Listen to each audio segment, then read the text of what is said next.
All right, everybody, we're back for another Double M Bookie Beatdown. This time for UFC Vegas 97, Brady versus Burns, or Burns versus Brady. I've got 6 targets for you this week, and we're starting off with Yi Jia, who's taking on Gabriel Santos. Listen, I think the fight is close. I definitely think that Santos is the more well-rounded fighter. He can throw up submissions off of his back. He goes for sweeps. He'll go for arm bars. He'll go for chokes. And he is pretty active with his striking. The problem is, I think he's so reckless with his striking and has such a lack of defense that Yi Jia might be able to make the striking competitive, and I believe him to be the better wrestler, but more importantly, the better scrambler. I think he will win the scrambles more often than he doesn't in this matchup, and I also think he probably, like I said, can make it somewhat competitive. This guy knows how to strike. He just uses his striking as a means to an end to change levels, get in close, get the takedown, use the cage wrestling, take the back, and this guy will threaten with submissions as well. I think Yi Jia, under no circumstance, should be a plus 215 underdog to a guy who's 0-2 in the UFC. Now, I like Santos. I love Gabriel Santos. Maybe if the number was minus 180, minus 190, then maybe we'd be talking about a Santos play, because I'm not discrediting this guy. I do think Santos should be favored, but I think the forward pressure, the wrestling, the scrambling, the chain wrestling, and everything put together with the pace that this guy pushes out, he might be able to slow down Santos over the 15 minutes and potentially could even get a stoppage inside the distance. He might be able to get ground and pound if he tires out Santos. He might be able to win a couple scrambles, land some ground and pound, go for chokes, fall off the back to an armbar. There's a lot of scenarios where Yi Jia can even find a finish in this fight. So I like the money line. I think it's good enough to play money line at over a plus 200. But I also think that inside the distance for Yi Jia and Yi Jia by submission are great targets for this fight, because Santos is such a wild man that, you know, he's going to go for the finish, but in the process, he could get finished. And with the pace, with the pressure, with the wrestling, with the chaining of takedowns and top control together, I think Yi Jia could definitely find a finish on the mat, or even clip Santos coming in because of his lack of defense on the feet. So I also like Yi Jia by split decision at 11-1. I think this fight's going to be close, whether it's Santos winning or Jia winning, and there's definitely that possibility that the judges, one judge, you know, gives around 2 rounds to Santos. 29-28 split decision is nowhere near out of the question. So at 11-1, I think Yi Jia by split decision is a good target as well, because like I said, Santos is a great fighter. This isn't a knock on him, but I think Jia has the skills to win this fight. So Yi Jia by split decision at 11-1 is also kind of a no-brainer with the way that this fight probably plays out. All right, up next is Felipe dos Santos against Andre Lima. I think Lima is the more polished striker. I think he's the more dangerous striker. But I think the forward pressure, the pace, the combinations, and the fact that Felipe dos Santos has good grappling as well. He got out-wrestled against Victor Altamirano, but he was the one who landed the more damaging shots throughout the 15 minutes. And I think that's why he got the split decision. A lot of people believe it was a robbery. I think if you look at just the takedowns and the wrestling, then yes, Altamirano definitely won. But when it comes to the actual damage that was caused throughout the fight, a lot of the damage came from Dos Santos. I'm not saying that he should have 100% won the fight, but, you know, go back and watch it, and I think you might have a different opinion, as long as you weren't holding an Altamirano ticket, because if you bet on either side of this fight, then you're already coming in biased. But I like Felipe dos Santos against Andre Lima. I know this guy gets clipped. I know he gets caught. But to come in on your debut and you know, go to war with one of the top contenders in the division, yes, he got dropped. He also came back and hurt Manel Cape as well, but wasn't able to drop him. I think the money line at plus 145 is a good target here. If any of you guys were betting Mitch Raposo against Andre Lima, then I think you kind of by principle have to take Felipe Dos Santos because he's a much more dangerous fighter than Raposo. He's much more well-rounded, and he can finish the fight in multiple areas, whether it's on the ground with submissions or, landing his good combinations on the feet, being a guy coming out of Shuto box with the former champion in Charles Oliveira. But, yeah, I like Dos Santos here a lot. I think he has more volume, going to have more output. He's going to be putting his combinations together. He's going up against the southpaw, so obviously the counters are going to be there. The straight left, the inside leg kick, the step-in elbows, and we've seen Dos Santos get hurt before. So if he got clipped and knocked out, I would not be surprised, but I feel like this guy is going to fight for your money a lot more than a guy like Andre Lima. So I like Dos Santos on the money line, plus 145. I think he's a good target for an underdog. I think, again, just like the last fight, the Dos Santos by split decision, this fight's probably going to play out a majority of the time on the feet, and I think it will be competitive. So I think Felipe Dos Santos by split decision at plus 900. Again, you never know with these judges. One judge it could be a really close fight. Two judges give it to Dos Santos. It could be a split decision in general. You could probably get fight ends by split at plus 300. But I like Dos Santos a lot. I think landing those combinations, putting the volume together, and being the more active and busier fighter while also possessing finishing ability, I think he can get a finish inside the distance against a guy like Lima at plus 425.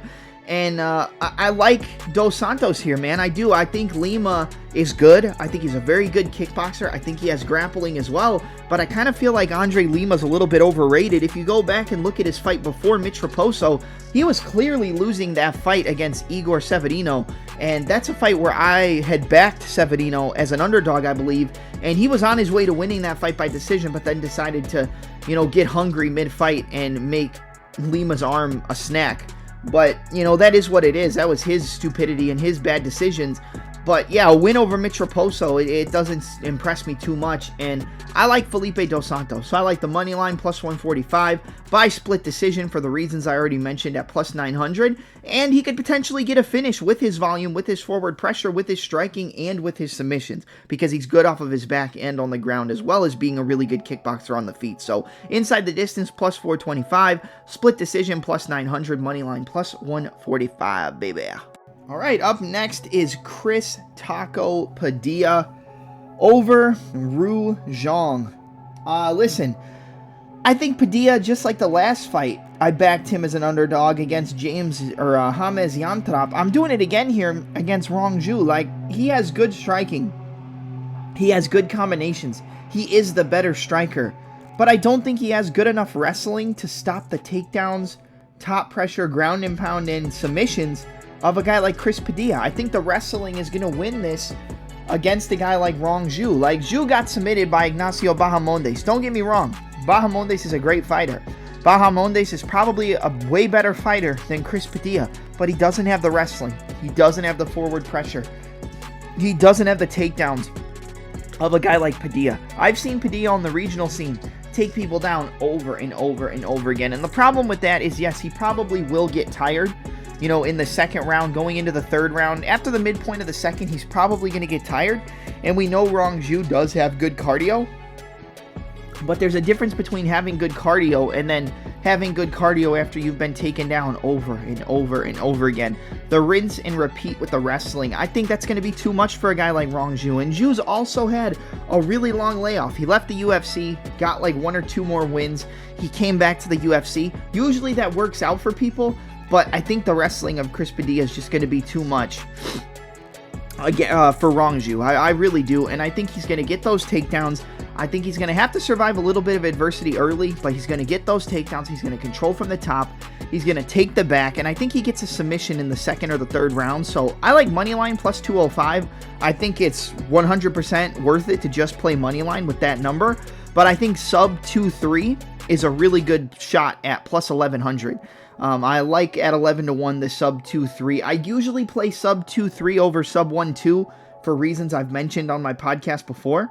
But yeah, I think the takedowns, the top pressure, the taking the back, getting the submissions, I think that's exactly how Chris Padilla is going to win this fight. Grinding, embrace the grind, takedowns, using the strikes to close the distance, get on top, take the back, and get a rear naked choke. So I think Chris Padilla finds that rear naked choke in the second or third round. So plus 205, plus 1100.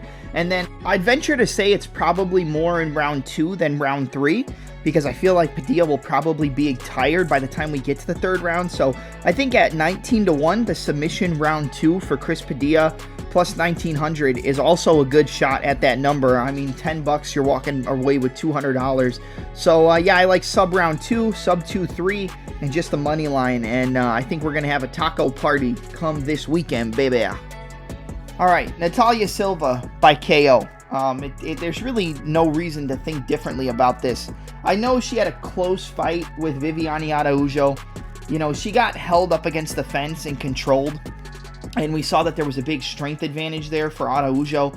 I think Araujo's probably a more well-rounded fighter than Andrade. I don't think she's necessarily better, but I think she has more skills to offer than a girl like Andrade. I think Natalia Silva is just too long and too rangy for a girl like Andrade, who's going to try to come forward, slip, duck, roll, and come back with big counters, big hooks, big overhands, big uppercuts, try to throw some inside leg kicks. I think the speed of Natalia Silva is really what's going to win her this fight, to be honest.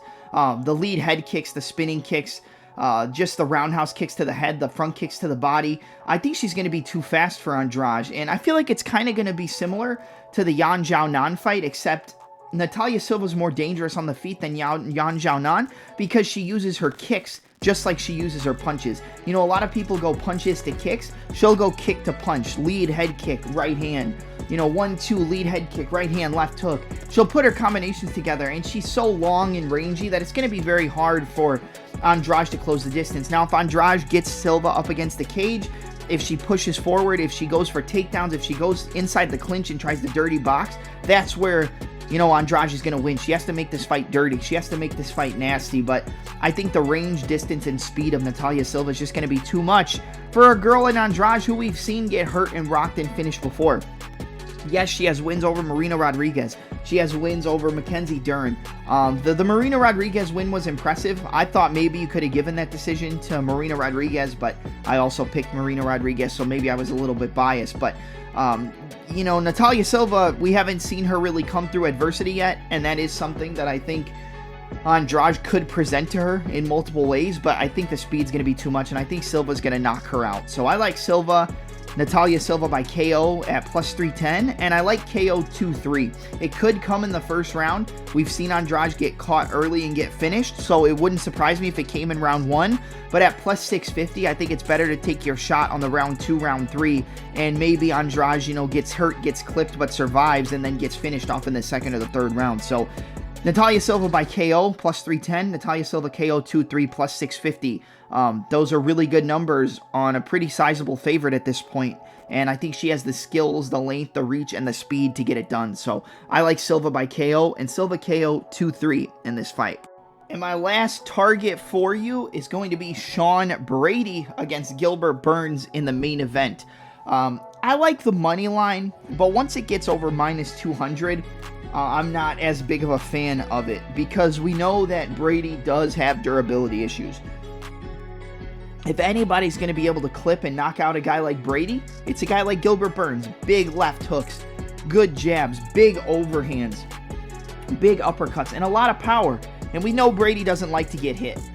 But I also feel like we've got an upward trajectory fighter versus a downtrending fighter in Gilbert Burns. I think Burns is kind of towards the tail end of his career, and he was winning that fight against Jack Della Maddalena, or it was 1-1 going into round 3. But even if Della wouldn't have got that finish, if he would have hurt him and rocked him that bad and Burns would have survived, you know, I think Jack Della Maddalena probably would have won that decision, if I'm being honest with you. So I think he was on his way to losing a decision, but he ended up getting finished in the third round. But you know, the grappling, forward pace, the takedowns that he was able to use against a guy like Della, they're not going to be there against Brady. Brady's a much stronger wrestler. He's much stronger from the top position.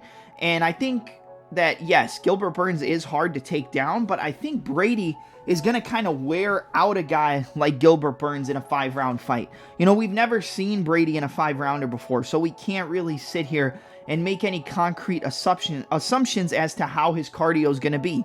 You know, the first time we saw his teammate in Joe Pyfer in a 5-round fight, he lost that fight by a pretty clear decision against a guy everybody expected him to steamroll in Jack Hermanson. So we don't know. We don't know what the mentality of Brady's going to be like coming into this fight.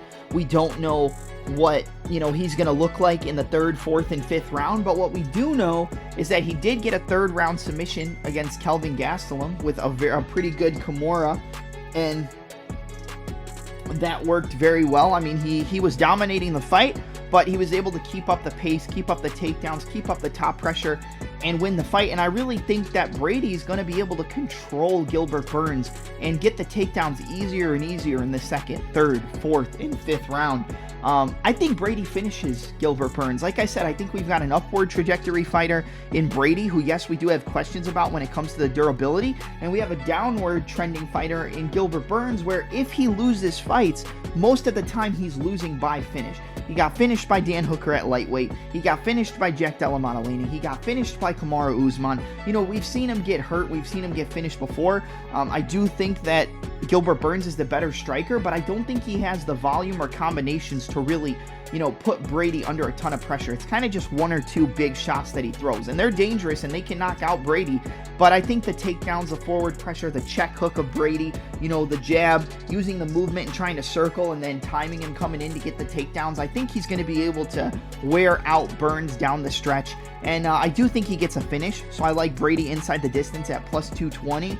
And I actually like KO over submission. Burns has never been subbed.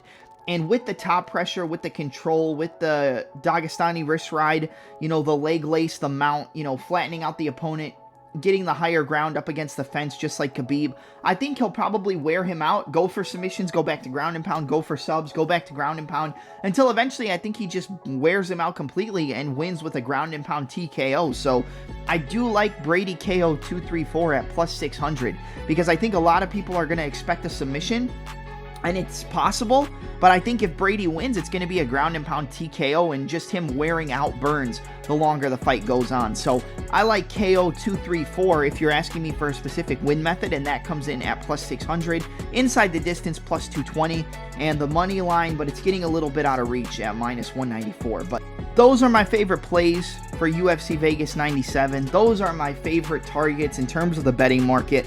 Let's make some money this weekend at UFC Fight Night, UFC Vegas 97, Burns versus Brady. I'm your host, Double M. Don't forget to like, comment, subscribe, and hit a spinning back elbow on the notification bell, and I'm out. Have a good night, everybody.